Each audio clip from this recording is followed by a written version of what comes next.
everyone. This is Angela Drake, and we are back in the studio to kick off NanoWriMo 2021. Preptober is out of the way, although I hope you are still using your Preptober book from Sarra to guide you through this month. I wanted to offer a tip, and I don't know if it'll work for everybody, but it's something to think about. I have not worked on this manuscript in any form for several months. I am totally out of the story. But yet I still know what my story's about.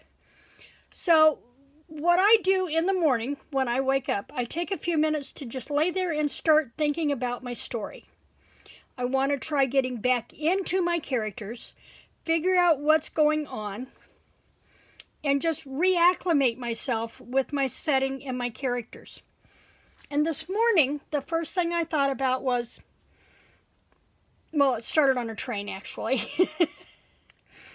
In a conversation with my daughter earlier this week, last week, she reminded me that Eureka Springs just was not the same since C.C. Cinnamon's closed probably 20 years ago. That was the highlight of her trip to Eureka Springs, was going to C.C. Cinnamon's. And I featured C.C. Cinnamon's, or a place such as C.C. Cinnamon's, in book 1, kind of to bring back part of some of the things we remembered from Eureka Springs that are no longer there. And then I thought, well, my heroine is going to open up a bakery in book 2, and her bakery needs to be special. And I thought about it for a little bit, and then I thought about the artwork that my sister does. She does paint pours, and if you've not seen any of those, they are amazing. And I'm going to try and find a video to link down below for you to watch. Not of my sister. She's not done pour videos. She has just done the pours. And then I got to thinking, I had remembered seeing those pours done with glaze over cakes on Spring Baking Championship a couple years ago.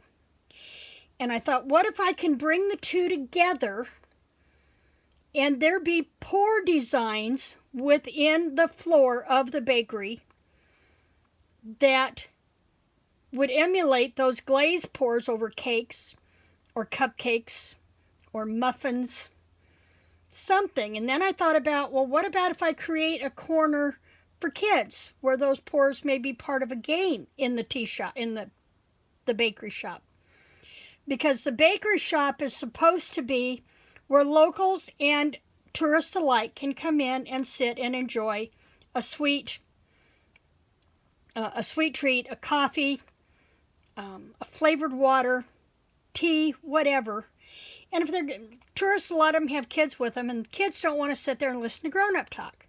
So there is going to be an area of the tea room towards the back, away from the door, where the kids can go and they can have fun and they can do their thing, and the grown-ups can still sit and enjoy their beverages and their sweets and their grown-up talk. Now, one of my characters from book 1 is Kimmy, or Kimberly, is aged up a couple of years now, and she's able to start helping out, and she's going to help Katie in the bakery. And that's kind of be her department of keeping an eye on the kids in the bakery when she's not helping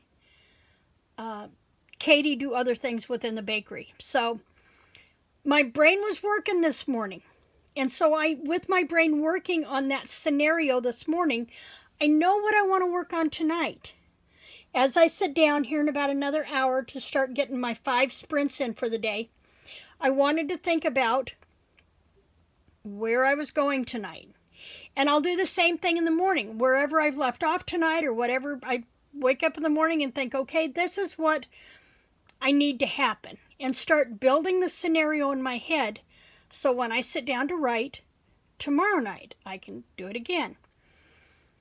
It doesn't matter whether you do it first thing in the morning or if you take just a few minutes before you open up your manuscript and start typing.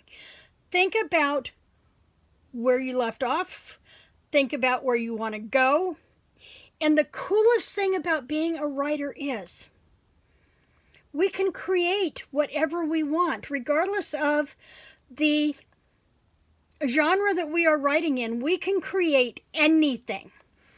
I asked my sister this morning, she lives about 3 hours away. We get online every morning for coffee and chat. And I asked her, do you know of anyone who's ever done a pour on a floor? And she's like, no, I can direct you to somebody who might answer the question. And so I've got a lady to talk to, but in thinking about it, the more I thought about was, what about if I make the pours just about any size I want or any shape, and the pours are done like stepping stones.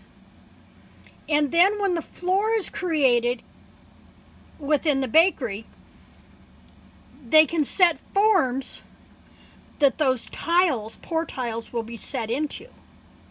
And I thought, I got it. So start thinking about what you want to happen in your story and then make it happen.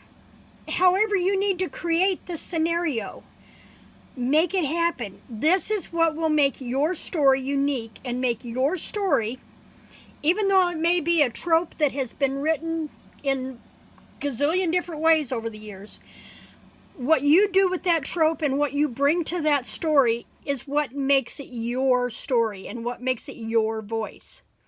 So that's my thought for you for today. The other thing I wanted to talk about, we'll be back here on Friday. There are a lot of YouTubers that are doing live sprints throughout. Some of them have already posted when they are going to be doing live sprints and have reminders set up. In the description box below, I'm going to link their channels. And it will not link just to their channel, but it will link to when they've set up for that live sprint, if I can do that. If not, it'll be just their channel link. Go to their channel, sign up for notifications, and you will see, subscribe to their channel and sign up for notifications, and you will get notices of when those sprint times are coming up, and you can click the reminder and it will pop up in your feed when they're coming up. So I will link those down below.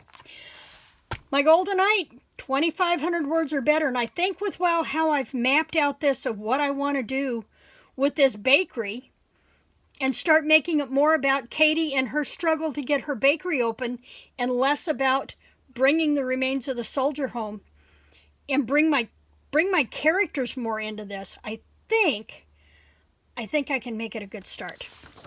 I've also been working on my menu plan and see if we can get there. I had this video planned earlier today, couldn't find my book anywhere. But the key is to just write and believe in yourself. So I did have my oatmeal this morning.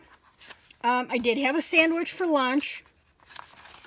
I had lasagna or spaghetti for tonight. What I'm going to do is I'm heating up leftovers from Ruby Tuesdays, which was a pasta dinner. So I brought leftovers home, threw them in the freezer, and they're perfect for this week.